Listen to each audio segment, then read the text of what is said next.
Buenas noches. Cuando los tiempos de los gobernantes no son los de los gobernados, se produce una grieta que perjudica primero a los ciudadanos, pero a medio plazo también a los dirigentes. Es una máxima en política que las cosas nunca pasan por casualidad.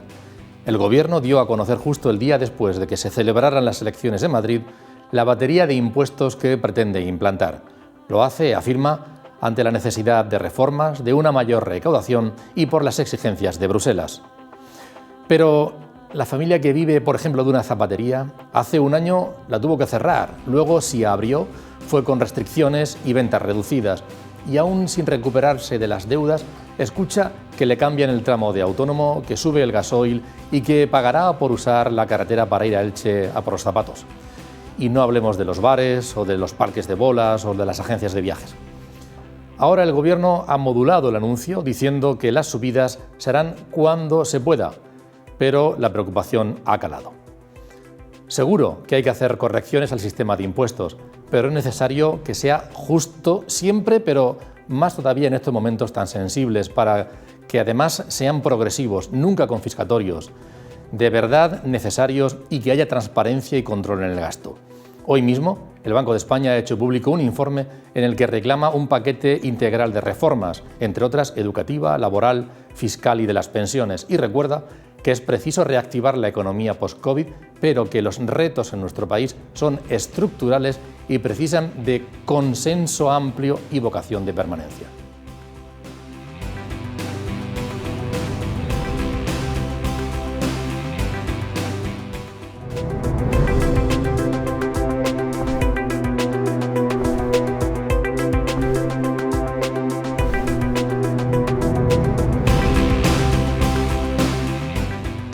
Buenas noches, gracias por acompañarnos y también le doy las gracias a nuestros invitados. Les presento a Javier Adam, periodista, compañero. Buenas noches. Muchas gracias. Encantado de estar aquí, por hacer un hueco e incorporarte. Nos acompaña también Pepe Ruiz, que es decano del Colegio de Graduados, presidente del Colegio de Graduados Sociales de la región de Murcia. Pepe, bienvenido. Muchas gracias. Muchas gracias. Ahora nos ayuda a hacer bien hallado. ¿Nos ayudas ahora a hacer la declaración de la renta? ¿No echa una mano? Yo no sé hacer declaración de renta. Yo no. Bueno, algún consejo nos darás. Bueno, pues alguno. Pepe, muchas gracias. Alguno. Y Pablo Blesa, bienvenido. Buenas noches. Buenas noches, un placer estar aquí de nuevo, Antonio, y un gusto compartir mesa con estas dos personas a las que admiro. Javier, ¿te ha sorprendido que haya disparidad? Parece que era algo previsible, ¿no? Que después de levantarse el estado de alarma y las normas que había que aplicar en cada sitio, la incidencia en cada lugar y demás, se decía, va a haber confusión, no sé hasta qué punto caos y disparidad de criterios dentro del propio ámbito judicial, pero también con los políticos, las autoridades. ¿Te ha sorprendido al final que esto ocurra o no? ¿O hasta qué punto está ocurriendo, bajo tu punto de vista? Lo que pasa es, vamos a ver, yo creo que la disparidad se produce en el momento en que hay un salto muy grande en cuanto al estado de alarma a que luego tengan que tomar decisiones cada una de las comunidades autónomas. Y entonces, claro, esa situación pues no estaba muy prevista, ¿no? Sí que hubo un intento al principio, estamos hablando de que Pedro Sánchez lo anunció algo así como en el mes de mayo, que vamos a establecer una ley sanitaria que... Bien, eso se ha quedado en agua de borrajas a mi juicio por el enfrentamiento político, porque luego sí que tenía una dificultad añadida, que era lo de limitar derechos fundamentales a través de una ley normal, pues es muy complejo de que pueda ser constitucional o no. Pero aparte de eso, el momento actual en el que estamos, ¿por qué tanto enfrentamiento entre unas comunidades con otras, cuando además luego ninguna ha solicitado el estado de alarma para sí misma? Por ejemplo, el País Vasco, una incidencia gravísima, de las más graves que hay ahora en España. Y ahí el Gobierno sí quería ser estricto. Sí, claro, quería que se mantuviese para todos el estado de alarma. Cuando lo ves desde Murcia, dice, pero si aquí tenemos una de las más bajas incidencias, más bajas de Europa, no nos metas en el mismo saco.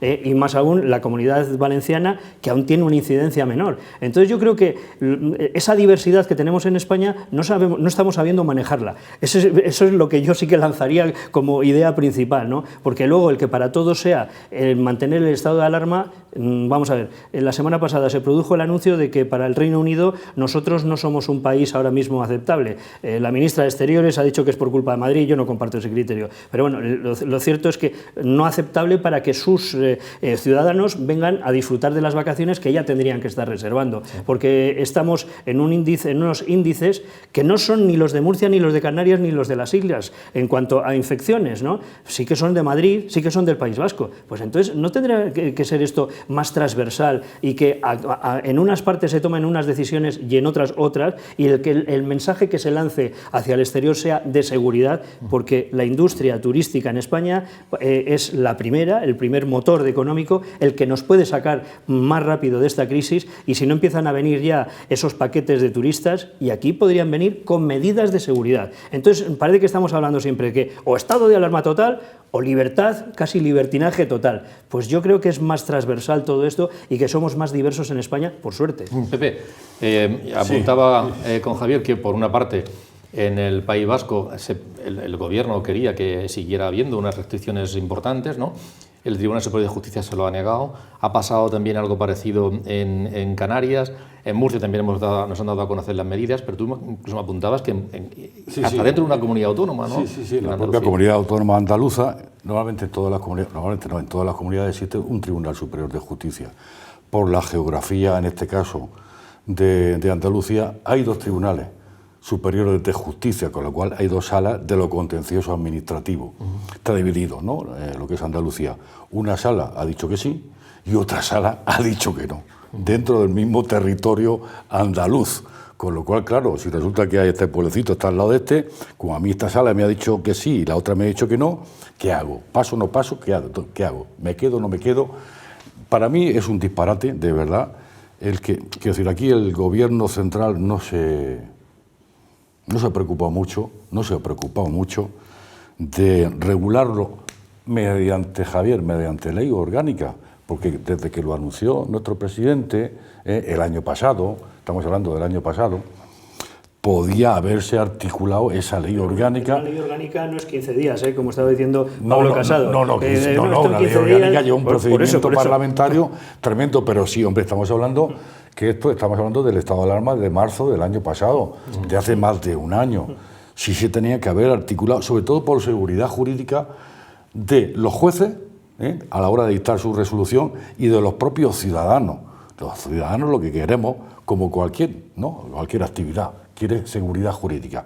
Y la seguridad jurídica te da, pues cuando hay una norma que está muy bien redactada, que ese es el problema de esa verborrea, por no decir diarrea, perdón por la palabra, del boletín oficial del Estado, de que continuamente está lanzando órdenes ministeriales, resoluciones, interpretaciones.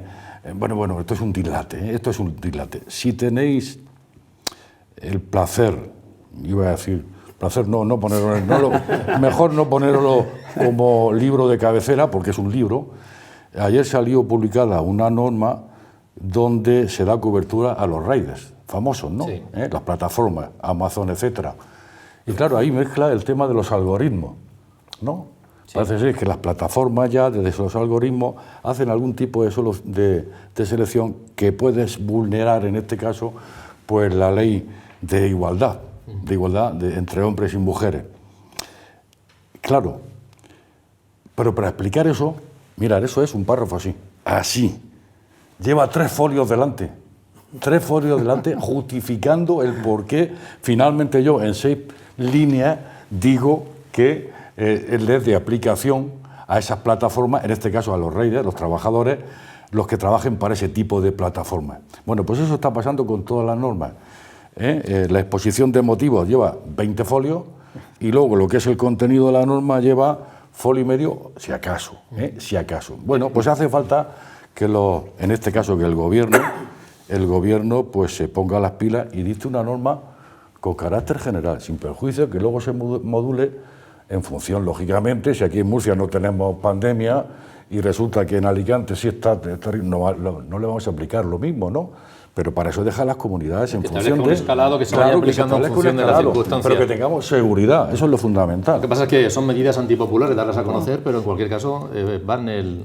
Me gustaría añadir a lo que dice Pepe y Javier 2 factores constatables. Una, este gobierno, el mismo, prometió antes de las vacaciones, hablo del junio pasado, que iba a evolucionar la norma, la ley, para crear un marco normativo predecible, seguro, interpretable e igual por parte de todos. Y obviamente no lo ha hecho.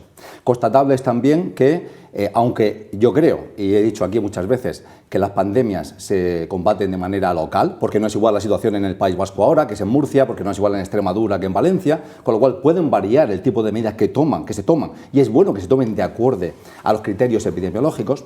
Lo cierto es que está claro que está creando un quebradero de cabeza muy importante la manera en que el gobierno central, el Estado español, ha delegado en otra administración, las comunidades autónomas, la responsabilidad sanitaria de la gestión de la pandemia. Y esto sucede por dos razones.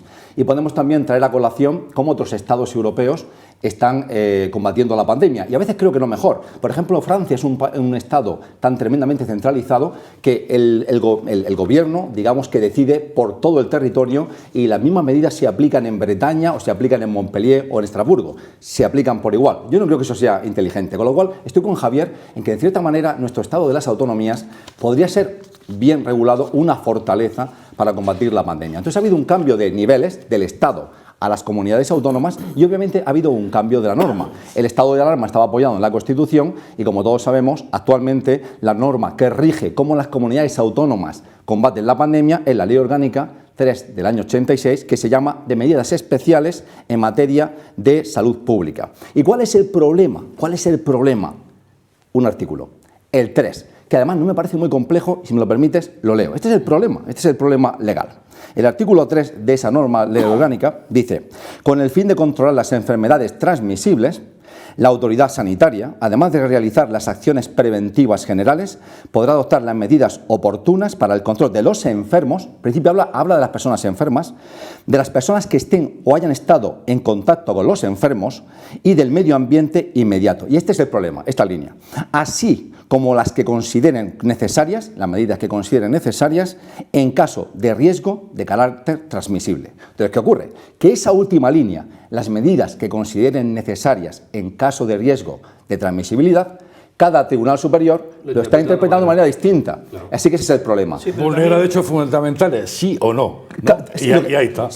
El gobierno se tiene que haber anticipado para darse cuenta de que esta línea, porque no son tontos, tienen técnicos, es interpretable de distintas maneras, además cuando la confrontas a derechos fundamentales. Por lo tanto, tienen que haberse anticipado y haber reglamentado y haber clarificado esta norma. Lo que pasa es que también hay otra manera de verlo, ¿no? O sea, primero que nos produce a todos desazón eso, la situación que tenemos, ¿no? Que no sabes muy bien qué es lo que puedes hacer. El virus no respeta fronteras, no respeta autonomías, eso también lo sabemos, pero lo que sí que podemos ver, cómo se sustancia esto en cada uno de los tribunales, también es en base a lo que desde cada comunidad autónoma se propone al tribunal para cerrar o no, por ejemplo, los cierres perimetrales, ¿no? Entonces, si tú a ese tribunal lo que le aportas son informaciones muy poco fundadas o que desde el punto de vista de los técnicos sanitarios pues son relativas, pues claro, el tribunal lo que dirá es que, por eso yo creo que se puede dar la situación como lo de Andalucía, porque Andalucía estamos hablando del territorio más grande de España. Claro. Entonces, claro, también es muy diverso en sí mismo, ¿no? Pero que aquí, otra cosa es lo que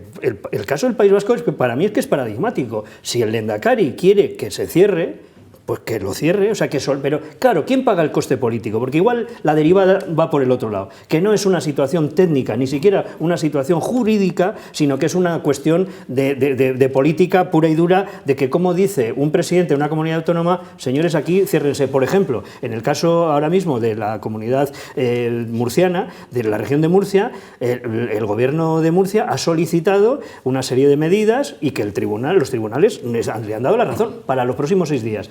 Dentro de 7 días se volverá a revisar, como también parece lógico. Estamos subiendo en vacunas, muy bien además, están bajando la incidencia y entonces, bueno, pues habrá que ir evaluando esa situación, porque yo, si fuese un empresario del ocio nocturno, estaría todos los días en San Esteban revisando las cosas. Díganme ustedes que yo no quiero afectar a los ciudadanos, pero tampoco puedo soportar ya más tiempo con mis negocios cerrados. Y el ocio nocturno es un negocio, es una empresa como cualquier otra.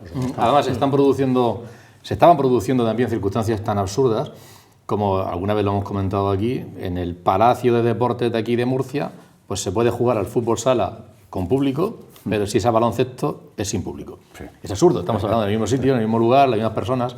pero dependiendo del deporte, pues sí o no, porque depende de una administración o depende de otra. Claro. Este fin de semana ya empieza a autorizarse, por cierto, a nivel el deporte profesional, y habrá fútbol. No sé cómo estarán las cosas por ahí, por tu tierra, mal, ¿no?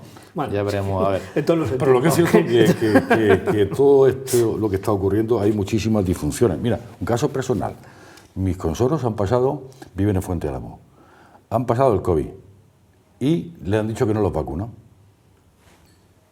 Mi compañero de despacho, un compañero de la Junta, Antonio, pues esta mañana hablando, digo, ¿te han vacunado? Dice, yo pasé el COVID, dice, pero me han vacunado. Digo, entonces, ¿qué pasa? ¿Que en Corbera te vacunan y en Fuente Álamo no, y en Cartagena? Y usted, ¿pero esto qué es? Bueno, pues así funciona todo. Estamos hablando de cuestiones sanitarias y lo enlazo también con cuestiones económicas, porque ha hecho referencia Javier al ocio nocturno en general. Vamos a escuchar a José Rubiales, que es presidente de la Asociación de Cafeterías, Bares y Afines de aquí, de la región de Murcia, la preocupación que hay sobre ese desajuste o ajuste. Vamos a ver. Nos está perjudicando mucho a la hora de poder estar en la terraza. Entonces, claro, la gente empieza a estar en el interior, pero ese 30%, ese cierre de bares, nos está costando mucho estos 2 años fatídicos que estamos llevando. Entonces entendemos que con el fin de estado de alarma y las medidas afortunadas, los datos afortunados que estamos teniendo en la región de Murcia, entendemos que ese 30% se debería ampliar cuanto antes y poder trabajar las barras. Sobre todo solicitamos que, como ya el marco se ha cambiado, que ahora ya no estamos en estado de alarma, entendemos que deberíamos de sentarnos un poco a ver qué soluciones podríamos ver en la situación en la que nos encontramos ahora. Creo que estamos en una situación de poder sentarnos a hablar y poder negociar el espacio de los restaurantes y los bares que tanto necesitan Bueno, lo primero que necesitamos es que nos que nos den la segunda ayuda que tanto nos han prometido la comunidad autónoma. Esperemos que salgan por fin esos presupuestos que están ansiados para todos y nos pueda llegar esa deuda que tenemos aún pendiente. Si siguen con las restricciones, volveríamos a pedir otra ayuda. Bueno, ahora mismo precisamente, el ocio nocturno es que está cerrado casi 2 años y está esperando también la ayuda que no ha llegado aún. Y el sábado de celebraciones, sobre todo el mes de mayo, es que para ellos es clave y aunque se ha permitido una apertura mayor, siguen estando en una competencia muy mala en comparación con comunidades o provincias limítrofes de la región de Murcia. Bien, si hablábamos de esas dudas y demás, dudas también, o por lo menos a mí me las genera el tema de los impuestos. Yo decía al principio del programa que justo al día siguiente de las elecciones de Madrid se daba a conocer la letra pequeña, ¿no?, del plan que se planteaba a Bruselas, y ahí ya se dejaban ver una serie de impuestos. Luego se ha dicho que no, que eso no es para aplicarlos ahora, que es a lo largo de 2 años o 3. Y luego no, que tampoco, sino que en función de cómo se produzca la recuperación económica. Pero seguro que Pepe nos echará una mano. ¿Cuáles se van a aplicar de aquí a corto plazo? Pues hombre, no está claro. Con este gobierno nunca se puede saber, ¿no? Aunque lo más creíble sea, así de claro, lo más creíble es que se ponga cuanto antes porque necesitamos recaudar, así de claro. Aquí en España que tenemos el 21, ¿no?, de IVA, tenemos el 21, tenemos el 10 y tenemos el 4, que es el IVA súper reducido. Bueno, pues eso IVA súper reducido, lo que quieren son elevarlos, ¿no? Elevarlos. Algunos hasta el 21%, otros hasta al 10%, depende, ¿no? Pero claro, si nos suben el IVA, si nos suben el gasóleo, si nos ponen el peaje para autopistas, bueno, la tasa COVID que ya la pusieron también, la tasa Tobin, no iba a decir COVID. Y la Google. Y la Google, efectivamente. Bueno, tanto hay una catarata de impuestos que están previstos que se suban, pero que no sabemos realmente qué salto van a pegar. Si van a pegar el salto del 4 al 10 o van a pegar el salto del 4 al 23, porque hay productos en países muy cercanos también, donde aquí el producto está al 4% y allí en Portugal, por ejemplo, está al 23%. Es decir, Portugal tiene un IVA superior al 21%, en este caso al 23%, ¿no? Superior al nuestro. El máximo, es el máximo, efectivamente. No, sí, eso no son tramos, son 4, 10 y 21, punto. Sin más. Otra cosa es que selecciones unos productos. El caso es, claro, que en cada IVA, en cada tipo de IVA, pues que tú encasilles determinado tipo de producto. Claro, lo que quieren hacer estos señores, hay productos, bueno, ya está el IVA en aplicado a las bebidas azucaradas, ¿no? A las bebidas azucaradas, que, bueno, lo que dice la Comunidad Europea es para reducir la obesidad, ¿no? Esa es una de las cosas que dice, que obesidad, después se quita usted, en fin, determinado tipo de franquicias que hay por ahí, ¿no? Fast food, de esas que hay que te hacen engordar. Yo creo que es un ánimo recaudatorio, ni más ni menos. ¿Es positivo o no ahora? Yo creo que no. Yo creo que precisamente hasta que la sociedad, en este caso, pues el comercio, la industria, etcétera, etcétera, se recupere, yo creo que apretar la tuerca ahora mismo no debe ser positivo, teniendo en cuenta que lo que prevén son 80.000 millones de euros de recaudación, 80.000 millones de euros, y ya lo que clama al cielo es lo de la declaración conjunta, ¿no? Sí. Lo de la declaración conjunta también. ¿Eso va a cambiar mucho, Pepe? Este año la renta tenemos que hacerla igual que la hacíamos el año pasado. La única precaución que tenemos que tener, en todo caso, como consejo, usted cuando saque, en este caso, de la agencia tributaria, saque pues ¿cómo se llama? El borrador, tiene usted con muchísimo cuidado y vea, pues efectivamente ahí están previstos también las exenciones que hay a nivel de comunidad, si ha tenido incremento o detrimento de patrimonio también, por ejemplo, de capitales, etcétera, etcétera. Eso es lo que lleva. ¿Y qué diferencia podía haber ahí de hacer la conjunta separada en un matrimonio normal o en una matrimonio? Bueno, los cálculos que han hecho, yo no los he hecho, ¿no? He visto que los cálculos hechos que hay por aquí en un pensionista con 14.000 euros son 85 euros. Estamos hablando de 85 euros, que no es muy poquito, pero una renta normal que será sobre 20 aproximadamente, estamos hablando de 1.000 euros, 1.200 euros. En este caso, de pagar más. Con lo cual, claro, al final, 1.200 euros es muchísimo dinero, sobre todo cuando tienes un salario un tanto ajustado, ¿no? Para mí, es que yo siempre lo pongo de ejemplo, el impuesto más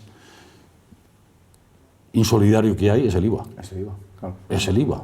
Que si yo, yo no, don Javier Agán gana todas las semanas, no sé, un $500.000 de euros. Casi como el del Banco España, que luego hablaremos de él. Gana $500.000 de euros. Claro, aquí Pepe Ruiz gana 1.000 euros. Entonces, claro, pues este señor no tiene problema en pagar peaje, no tiene problema en pagar, claro, no tiene problema ninguno. Pero yo sí me cuesta trabajo pagar ese peaje. Que no soy el gobernador del Banco España. No, lo pongo así en ese plan jocoso, pero no es para reírse, ¿eh? Que esto no es para reírse. No. Esto es muy serio porque va a afectar sobre todo a las clases medias, tirando un poquito más abajo y bajas. Son las que vamos a pagar, efectivamente, toda esa serie de impuestos. También es raro la política de comunicación. Se lanzó, se dio a conocer y luego no es así del todo. Esa es la parte más disparatada que a mí me parece, ¿no? Vamos a ver, a nadie le gusta pagar impuestos, pero esto es así, dicho por todo el mundo, jueces y demás, pero tenemos que afrontar los gastos, todo. Entonces lo que falta, a mi juicio, es bastante pedagogía. Todo el tema de los impuestos es muy complejo, ¿eh? En el momento que cambias cualquier figura, se te alteran todas las demás y entonces esto no... Lo más sencillo, pues siempre es que haya más actividad económica. Si hay más actividad económica, aunque mantengas los tipos, siempre vas a recaudar más, con lo cual todo irá mejor. Pero ese es el reto al que nos enfrentamos, por lo menos de aquí a final de año, ¿no? Que de verdad que la curva de actividad económica sea tan grande que permita moderar algunas de esas probabilidades de impuestos que han trasladado a Bruselas. Digo probabilidades en el sentido de que son apuntes, en realidad no hay algo concreto que se haya materializado. Son, bueno, pues vamos a ver, lo de las carreteras, pues que lo de las carreteras para el mantenimiento y tal, hombre, si te lo sueltan así, dices, oye, si yo por las autovías, si yo para ir a Caravaca no pagaba nada, ¿por qué tengo que pagar ahora? ¿Que no pagabas nada? Estamos pagando un peaje en sombra, desde el comienzo que se hizo la autovía de Caravaca. Eso por un lado. Pero explícaselo a los de Barcelona, a los catalanes o a los del País Vasco, que para salir, en el caso de Bilbao, para salir hacia San Sebastián o hacia Burgos, no es que tengas que pagar autovías, lo que tienes que pagar son autopistas, que era lo que ya había. Y las autopistas es mucho más caro que este impuesto que se va a poner casi seguro, con toda seguridad, antes o después, a las autovías. Porque las autopistas son de pago, lo sabemos, las autovías es las que se empezaron a hacer de manera muy desatada, con Borrell, estamos hablando de los años 80, ¿no? A partir del 80 y tantos. Bien, si esto, si lo explicas bien, y yo cuando a mí me lo han comentado, después tiene una parte que quizás pueda ser realista, por ejemplo, en Portugal están cobrándolo ya. ¿Cómo lo hacen? Pues si tú te entras por Zamora hacia Oporto, digo porque además es un ejemplo real mío, o sea, que no me lo han contado, lo he vivido. Tú lo que tienes que hacer previamente es meter en un monedero virtual que es del gobierno del uso, metes un dinero en base a la previsión que tienes del gasto de los kilómetros que vayas a hacer. Pero por hacernos a la idea, más o menos 400 kilómetros entre ir hasta Oporto y salir del país, algo más, pues te puede salir en el entorno, si no recuerdo mal, en torno de unos, yo creo que por debajo de los 6 euros. Es decir, que no es una cantidad, y tienes una autovía que es una autopista, que va muy bien, de verdad que los portugueses han mejorado en todo eso de una manera increíble. Dices, bueno, pues si hubiese sido autopista en lugar de autovía, seguramente que hubiesen sido 12, 16 o 18 euros, que es lo que estábamos acostumbrados a esto, es decir, que quizás es una manera de que se paga por uso y no se paga demasiado. Esto lo que sí que requiere es que una vez que has recaudado, luego tengas en todo caso que repartirlo, haciendo un esfuerzo sobre, por ejemplo, en ayudas a los transportistas. Si a la gente de la región de Murcia, que tenemos el mayor,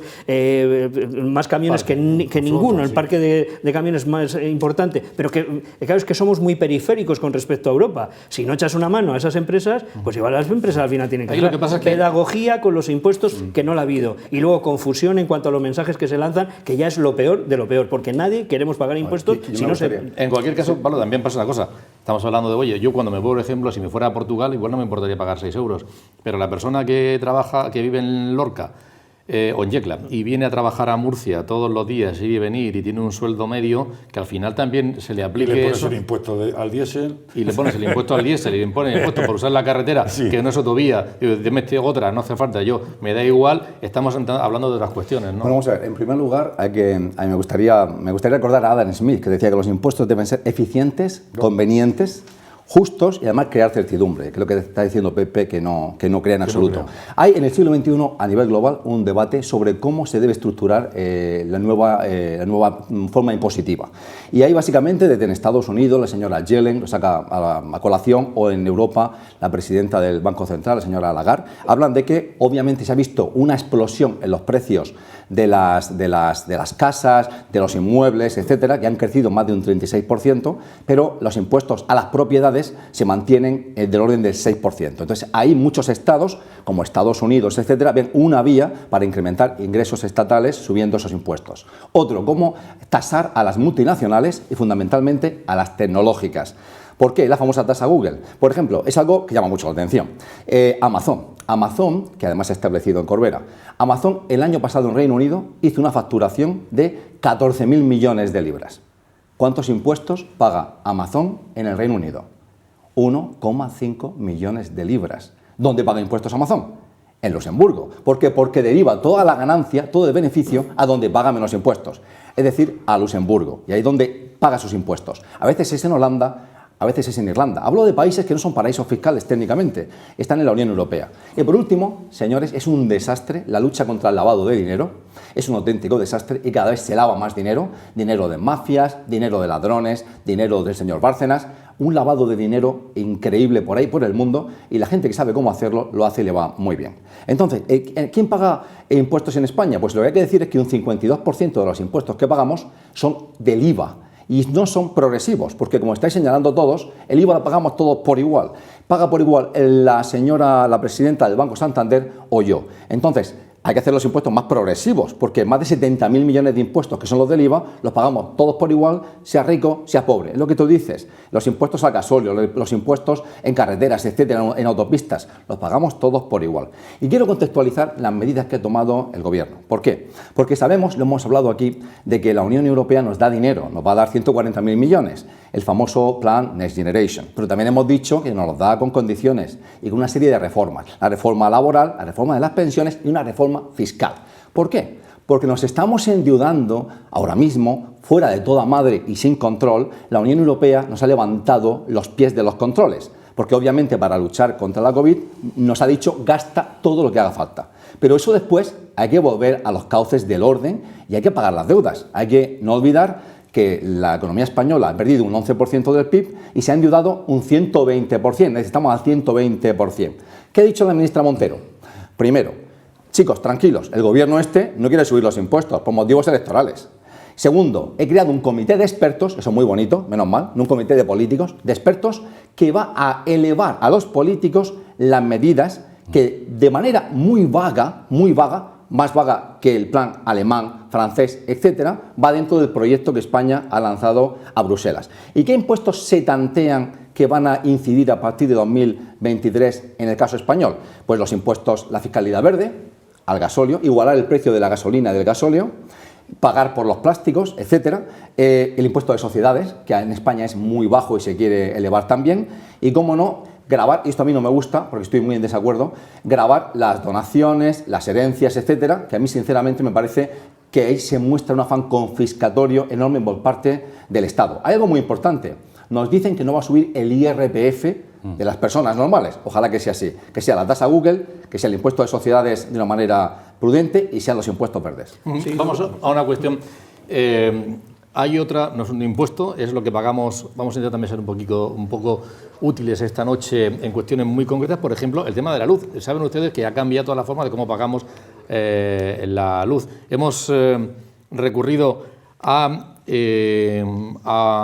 Francisco Espín, que es asesor energético de Consumur, y nos dice en qué momentos nos conviene ahora que consumamos más que en otros para no pagar el pato.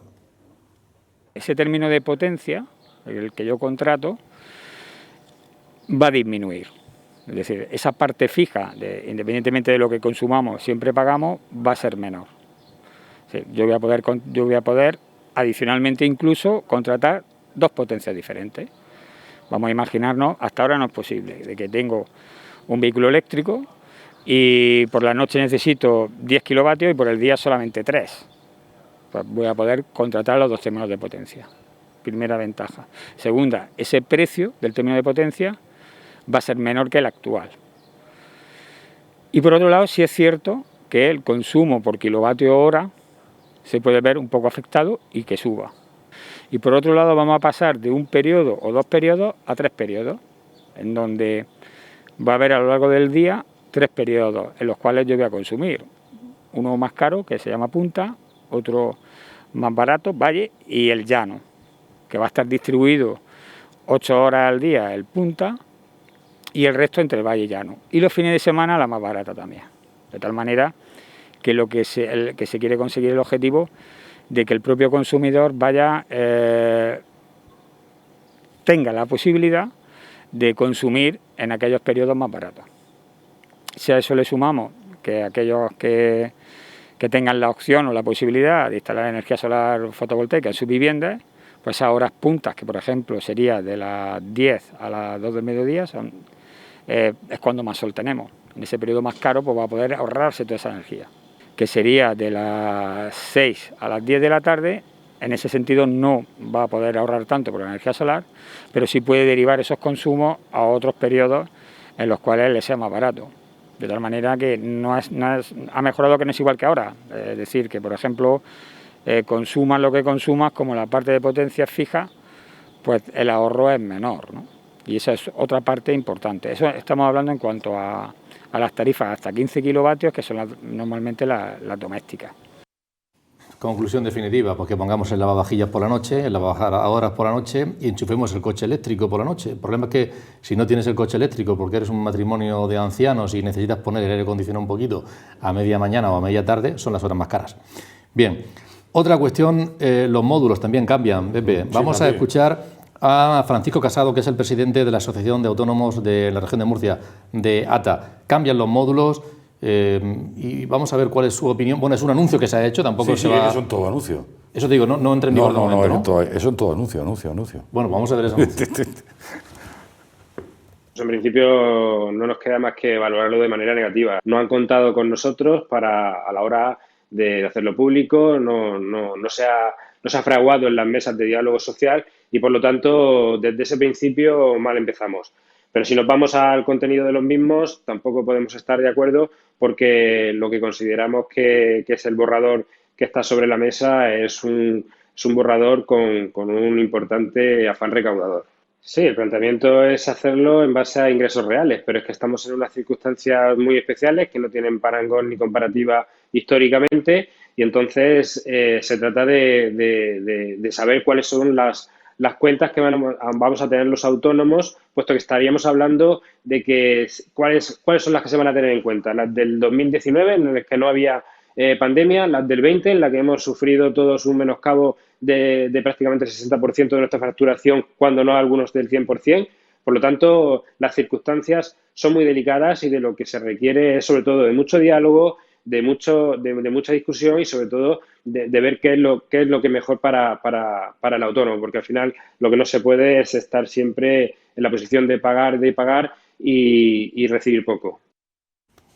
Los ingresos reales son los que se van a tener en cuenta también, ¿no?, para el tema del pago del autónomo. También nos han anunciado, ¿no?, aunque el ministro de Seguridad Social dice que bueno, que eso será, en fin, como todo, ¿no?, dentro, en vez del 22, pues quizás sea en el 23, pero lo que sí va a significar es que va a haber un aumento, en este caso, de las bases de cotización, y les va a costar más dinero a los autónomos. En Inglaterra, por ejemplo, los 2 primeros años no pagas cuando tú inicias una actividad. Aquí, desde el primer día, ya estás pagando. Claro, había que modularlo, ¿no? Yo, el tema, hombre, la ATA y UTA se están quejando porque hablan de esa falta de diálogo social. Lo que es cierto, hay una queja generalizada de los autónomos, fijaros, y es que toda una vida trabajando y resulta que luego me dejan la pensión mínima. Claro, si usted ha cotizado sobre la base mínima de cotización. ¿Por qué? Porque el autónomo es el clásico, ese empresario pequeñito que tiene 1, 2, 3 trabajadores. Y no llega. Ante todo, lo que pretende es que su empresa siga adelante y contratar y mantenerse en el mercado. Y entonces, por un trabajador es capaz de pagar o cotizar y que le cueste todos los meses 500 o 600 euros, y por él pues paga la base mínima de cotización, 200 y pico euros, ¿no? En fin, eso es lamentable, ¿no? Eso es lamentable, que un trabajador que está contigo toda la vida pues se retire con una pensión de 1.500, 1.600 y tú te quedes con la pensión mínima. Bueno, pues eso se trata de remediar. Lo que pasa es que eso, ¿sabéis?, va a dar lugar a que aquellos trabajadores autónomos, empresarios pequeñitos, que no estén muy bien económicamente, es posible que dé lugar a que, en fin, haya un poquito más de negro. Lo contrario de lo deseable.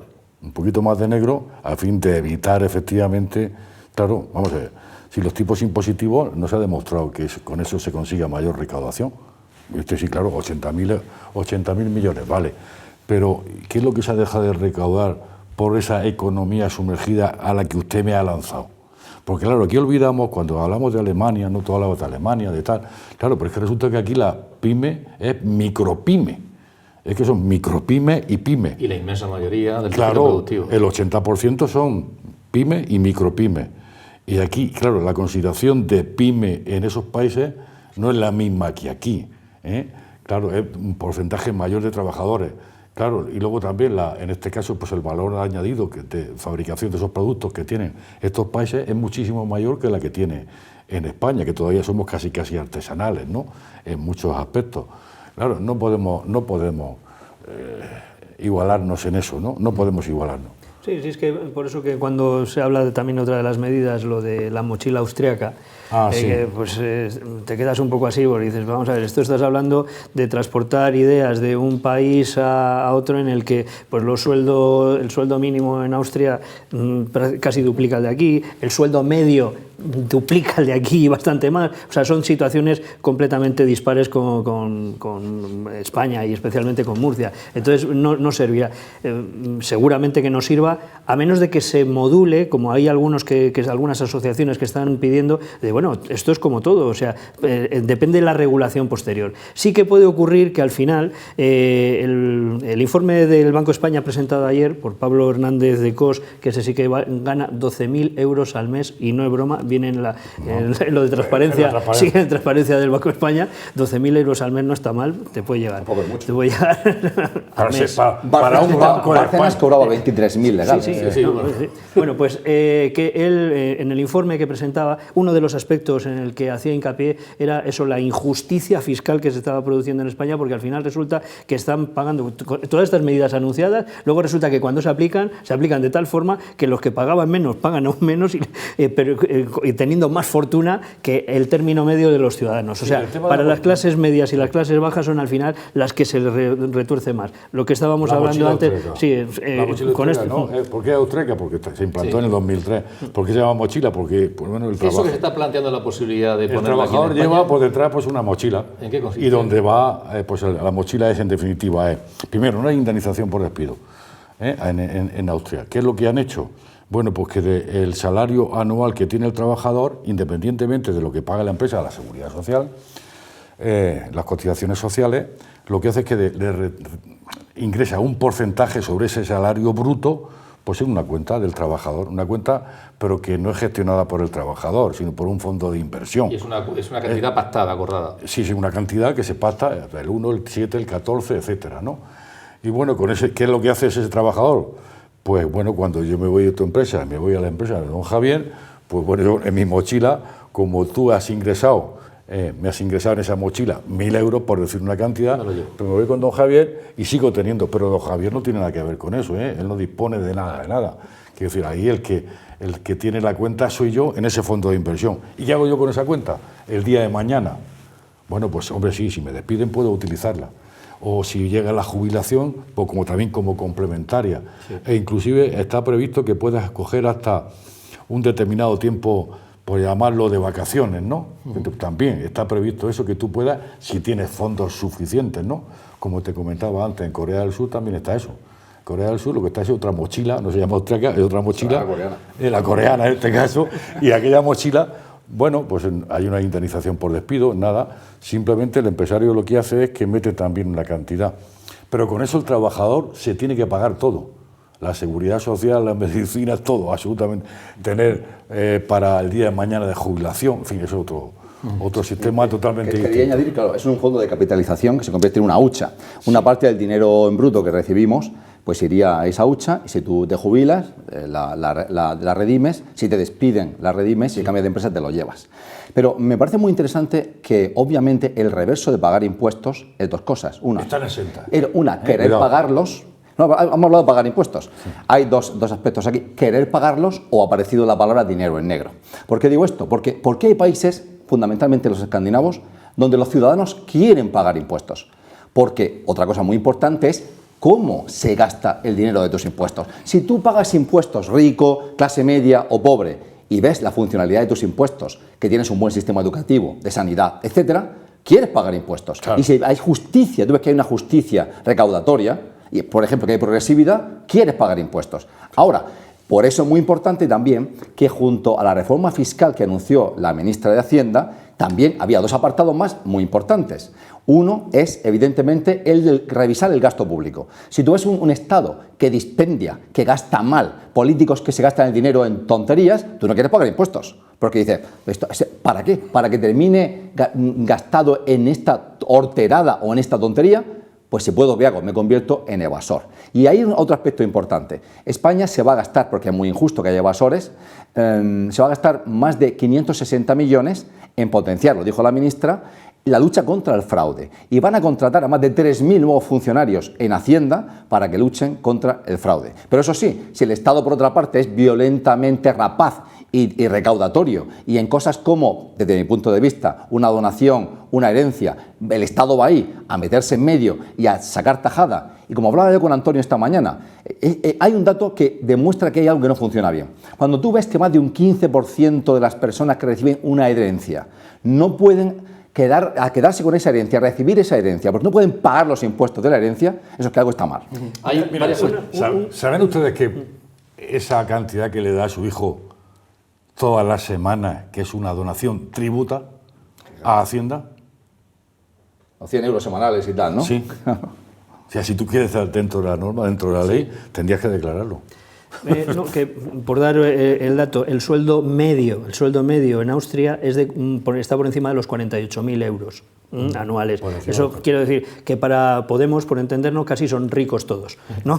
Entonces, claro, en el momento en que tú empiezas con esa base, lo de aplicar, lo de la mochila, pues puede tener su lógica. Aquí podría tener una lógica muy interesante, y es que dices, cuando una empresa en una situación de pandemia como la que hemos vivido tiene que despedir a personas, gente, por cualificadas que estén, encima se enfrenta a un problema doble. Es la poca productividad que tienen porque han tenido que cerrar y encima tener que indemnizar. O sea, ya la catástrofe puede ser total, ¿no? Sí. Entonces dices, la modulación de todo eso es la que quizás sea un terreno a investigar, porque si no puede caer en lo que estaban diciendo los sindicatos. Dice, esto va a servir para que el despido sea prácticamente gratis. 3 cuestiones judiciales, Javier, que además yo sé que alguna de ellas lo hablamos aquí hace algunas semanas. Ha habido decisiones sobre tema político-judicial.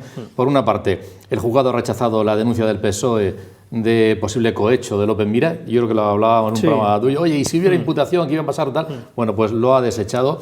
Dice que estaban en la libertad del ejercicio de su voto y punto. También al revés, el Partido Popular que presentó una querella, perdón, el Partido Socialista una querella contra Diego Conesa por el tema de lo del chicle de la corrupción, ha dicho que más de lo mismo. Oiga, están ustedes en el rollo político, a los jueces déjennos al margen. Sin embargo, sí que el Tribunal Constitucional ha considerado que Pablo Iglesias e Iván Redondo no debían haber estado nunca en el CNI y lo ha comunicado. Esas 3 sentencias, no sé cuál os llama la atención. Una de ellas. Dos temas completamente distintos. Digo, porque acaban de salir. Sí, las dos primeras, las del Partido Popular de Murcia y el Partido Socialista de Murcia, es tirarse a la cabeza vía judicial cosas que no tenían ninguna sustancia y que lo veíamos desde el primer momento todo. Sí. Enredar a la justicia en algo que no tiene ningún sentido. Lo otro es a tener muy en cuenta a futuro. Es decir, tú no puedes utilizar también vías como el decreto ley, porque fue a través de un decreto ley que no, porque iba camuflado, iba camuflado, no era algo sobre, se va a debatir sobre esto porque es necesario la representación de Podemos, podría tenerla o no, la representación de Podemos en el CNI. Bueno, pues que se debata en el Parlamento. Lo que no puede ser es que lo metas por esa vía. Y me parece que esta sentencia es muy clarificadora y muy interesante. Esa sí que me parece muy interesante. Las otras simplemente haber puesto en juego a la justicia para nada. Interesante y grave, porque es estar en un órgano donde hay una información absolutamente confidencial. Estamos hablando de muy grave, que nos pone a todos en riesgo. Es decir, estamos hablando de los grandes secretos del Estado, ¿no? En cuanto a seguridad, en cuanto a todo aquello que puede estar vinculado a mafias, a terrorismo, etcétera, etcétera. Entonces, cuidado con eso. Sí, hombre, está claro. A mí me parece genial esta sentencia, ¿no? Y sobre todo porque se ha apartado pues, a un partido político. Porque el señor de Podemos era de un partido político que precisamente lo que quiere es la destrucción de España. Punto. Y es que hay que decirlo así de claro. Un señor que quiere la destrucción de España, tenerlo dentro del Centro Nacional de Inteligencia, me parece... No estoy de acuerdo. Bueno, yo sí. En cuanto yo creo que cada uno tenemos esta opinión. No, hombre, pero quiero decir que los de Podemos es un partido más para mí, igual que Vox, ¿no? Por ponerlo, o igual que los independentistas. Y por eso saco lo de los independentistas catalanes, por ejemplo, muy a propósito de eso, porque quizás no tendría sentido. Habla de la información sensible que la información sensible que puede caer en manos de determinado grupo, en este caso político. Todo lo que tú quieras, cumple la ley, está dentro de la ley de partidos políticos, todo lo que tú quieras. Pero el fin de ese partido manifestado una vez y otra vez, ¿cuál es? Acabar con el régimen del 78. Punto. Lo han dicho ya por activa y por pasiva. Pues yo, un señor o un partido que quiera acabar con el régimen del 78, como ellos llaman, régimen del 78, pues mire usted, yo lo considero fuera de, al menos, de lo que yo entiendo que debe ser un partido democrático, porque hay otros cauces para acabar con la monarquía si se quiere también, ¿no? Lo mismo que está diciendo vos. ¿Vos qué quieres? Eliminar las autonomías, ¿no? Pero dentro de el sistema democrático, votándolo en las Cortes y consiguiendo una mayoría para acabar con la... Bueno, respecto a la situación de los políticos y de la vida política en Murcia, después de los choques tectónicos y los movimientos de placas que se produjeron en Murcia, que han afectado al resto de la política nacional, con ese intento de moción de censura del PSOE y de Ciudadanos contra el gobierno de López Miras, se han producido han surgido como setas casos, la judicialización de la vida política por casos dudosos, situaciones extrañas. Me parece vergonzoso que los políticos dediquen su tiempo a hacer perder el tiempo a los jueces para cosas extrañas. Recuerdo que a Diego Conesa le surgieron 3 casos, de golpe. El Partido Popular de Alhama de Murcia, que es mi pueblo, lo denunció por presuntamente haber favorecido los intereses de un terreno que presuntamente decían que era de un familiar suyo, para nada, y que en ese terreno se construyó un supermercado y decían que ese supermercado no había pagado una infracción que se le impuso, y todo resultó falso en esa denuncia. Sabemos que tiene una denuncia que está por dirimir, creo que está por dirimir, que era porque presuntamente había archivado una multa de circulación a un concejal de Izquierda Unida. y el jefe de la policía de Alhama de Murcia lo denunció. Está sin dirimir. Y luego ocurrió un episodio también un tanto extraño en Alhama, es que el día que los hijos de la actual alcaldesa socialista y de Diego Conesa hacían la comunión, o la confirmación, creo que la comunión, la policía municipal asaltó el templo literalmente, aduciendo pues la posible transmisión del virus, de la COVID, y en ese momento pues hicieron valer que es un lugar sagrado que no puede ser en ningún caso pues abordado o invadido de esa manera, pero fue un tanto también vergonzoso. Por su parte, Diego Conesa hizo aquellas declaraciones de estirar el chicle y fue denunciado por el Partido Popular, y luego, a su vez, Diego Conesa ha denunciado por cohecho al Partido Popular y a los diputados tránsfugas, consejeros, en muchos casos tránsfugas de Ciudadanos, por el mercadeo de puestos. Pero claro, que la política es el mercadeo de puestos. Es un poco triste, pero lo cierto es que parte del juego político es mercadear los puestos. Javier, tú me das esto, yo te hago consejero, director general, y a tu primo lo hago algo. Entonces, es eso en lo que consiste la política. Lo que pasa es que, y además hay mucho nepotismo en la política murciana, por cierto, mucho nepotismo. Fue el ministro Ábalos el que anunció esta denuncia. Sí, lo anunció Ábalos. Entonces dices, vamos a ver, o sea, que es que estás tomando ya un grado en el que dices, hasta el gobierno de España está implicado en algo que luego resulta que ha sido un patinazo, porque ha sido un auténtico patinazo. Entonces dices, pues no puede ser eso, que dirimir en los tribunales bobadas que no van a ningún sitio, que hacen perder tiempo a los tribunales y a los ciudadanos. Recordamos que esta denuncia por lo mismo, y de hecho el juez la ha mandado al trastero simplemente porque ya anteriormente el abogado Mazón, a través de su asociación, había hecho una misma denuncia y fue archivada. Yo creo que recuerda cada mes en este programa, cuando surgió esta cuestión, le preguntábamos a José María Caballero, abogado penalista, profesor de esta casa, y él decía que veía que no tenía ningún recorrido. Hemos hablado al principio del programa de, bueno, estamos en una situación muy distinta respecto de la COVID. Ayer fue el Día Mundial de la Enfermería, un año de la pandemia, me lo recordaba Javier Adán. Y miren ustedes, un pequeñísimo, brevísimo testimonio, queremos hacer aquí ese homenaje a Manuel Pardo, que es un enfermero que es una auténtica maravilla por el compromiso que tiene con su profesión, y Manuel García, que es el presidente del colegio. La situación, ¿no?, nos obligaba un poco moralmente a dar un paso adelante y nos pusimos a trabajar en una situación donde teníamos un conocimiento que iba cambiando. Pues tenés que hablar con familiares y decirle que había pues una persona de su familia que iba a fallecer y que casi era imposible que se despidiera y casi era imposible que pudieran hacer pues ese acompañamiento cariñoso y esa despedida. Ellos nos decían tratarlo bien, darle cariño, decirle que lo queremos, y al final esas partes son muy duras, ¿no?, cuando la vida se acaba, pero al final lo importante no es a veces que se acabe, que no, porque eso es una realidad, lo importante es cómo se va a hacer esa despedida, ¿no? Recordar que entre esos fallecidos en España fueron 12 enfermeras, 12 enfermeros, y uno de ellos lamentablemente se produjo aquí con nuestro compañero José Antonio Torres Alemán. Quiero recordar a la sociedad que aunque el estado de alarma ha terminado, la pandemia sigue y que queda un camino por recorrer. Otra cosa que queremos recorrer también, esta semana se han cumplido 10 años de los terremotos de Lorca. Y hicimos aquí hace algunos años un programa cuando sucedieron y luego después el tema de las ayudas. Lo hemos tratado en varias ocasiones y no queremos dejar la oportunidad de recordar algunas imágenes y traer algunos testimonios a este programa. Mira, yo me emociono, ¿y tú? Fatal. Empezó a caerse la chimenea, los tejados, los techos. Porque yo salí de mi casa y saliendo, cayendo es lo de la escalera. Si me cuido un minuto, pues me mata. Nos fuimos de la casa, nos fuimos al campo con mi hermana, que todavía no está la cosa como estaba. No se olvida nunca, y cada vez que oigo algo de terremoto o lo que sea, es horroroso. Para mí ha sido una vivencia horrorosa. Fui a Murcia porque tengo un piso en Murcia, me llevé a mi madre allí, en que nos vimos de salir de Lorca. Todavía no estamos recuperados de todo. Yo cualquier movimiento que hay me da miedo, pánico. Y cuando vi todas las paredes y todo que habían caído, me quedé alarmado, ¿no? Me quedé sin palabras, ya no sabía qué hacer. Aquello fue un susto muy grande. Bien, estamos ya fuera de tiempo, pero hay 3 cosas muy breves que me gustaría tocar. 3, una por cada invitado. Una de ellas, Javier, empezamos por ti. Se está diciendo que, bueno, igual hay elecciones anticipadas, nuevas elecciones en Cataluña, pero que seguramente va a haber un acuerdo de mínimos y que los independentistas no van a dar lugar a que se llegue a esa situación. Una quiniela. ¿Tienes una pregunta más pequeña? Que no, o paso palabra. No, una situación muy complejísima, con lo que sabemos desde fuera de Cataluña y con lo que vemos.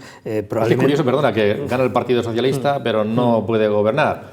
RC dice, no, voy a gobernar yo, pero Puigdemont dice, no, pero que controla soy yo. Y al final... Pues por eso es que están en esa debacle en el que ya se ha vivido anteriormente y puede ocurrir cualquier cosa. Yo creo que en ese momento puede ocurrir cualquier cosa. Por parte de Esquerra Republicana, que está gobernando, sí. Yo creo que sería dilapidar el apoyo que le ha dado por primera vez por encima del partido de Puigdemont. Es la primera vez que tiene la posibilidad de gobernar, de una manera o de otra, pero como lo están intentando hacer, yo si fuese catalán creo que estaría como para coger las maletas y al menos irme a la Comunidad Valenciana, no yo a Zaragoza. Por eso es que es una situación muy paradójica y parece que insostenible, ¿no? Desde fuera no sé cómo puede estar aguantándolo la ciudadanía, porque los gobiernos están para solucionarte problemas, no para dártelos, no para crearte problemas.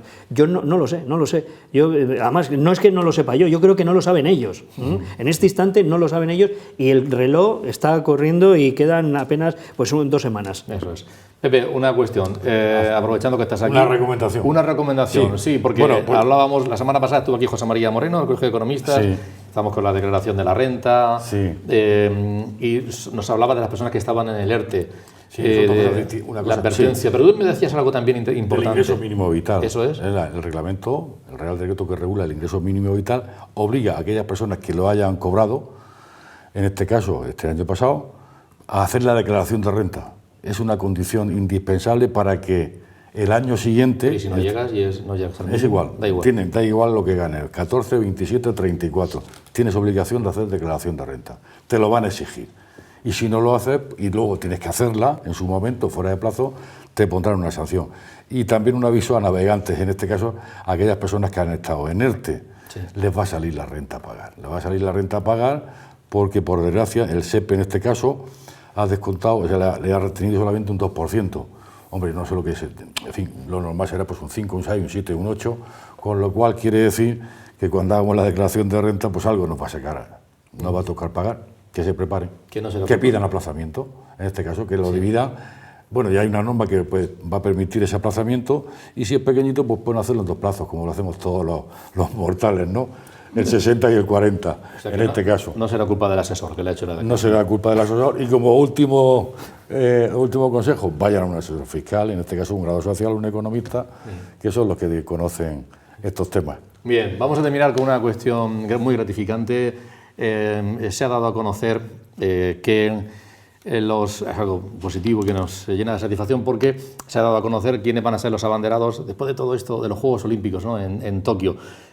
Siempre ver a gente que te estimula, que te hace pasar un buen rato, porque además los valores que transmite son francamente buenos, de superación, de esfuerzo, de solidaridad, de trabajo en equipo, pues la verdad es que es gratificante. Que los abanderados, por primera vez en la historia de unos Juegos Olímpicos, no vaya a ser solo una persona, sino que van a ser 2, y que además los 2 son 2 deportistas de esta casa, de la Universidad Católica de Murcia, que desde hace ya casi 10 años pertenecen a esta casa, porque aquí están becados, están patrocinados, están estudiando, compiten además, forman parte del UCAM Fuensanta de natación, que Pepe se acordaba de ello. Sí, hombre, claro, del Club Fuensanta, por supuesto, me acuerdo, porque yo también en su momento entrené y soy entrenador. Vamos. Y también en el Club UCAM de piragüismo, pues es una auténtica satisfacción. Estoy hablando de Saúl Cravieto y de Mireia Belmonte, que además, en el caso de Mireia, es alumna de Pablo Iglesias, de Pablo Iglesias, así que no puedo dejar pasar la oportunidad. Quiero decir 2 cosas. La primera. ¿Y buena alumna? Muy buena. Iba a ir ahí. En primer lugar, iba a decir que no es casualidad, sino que más bien la estadística dictaminaba que los abanderados,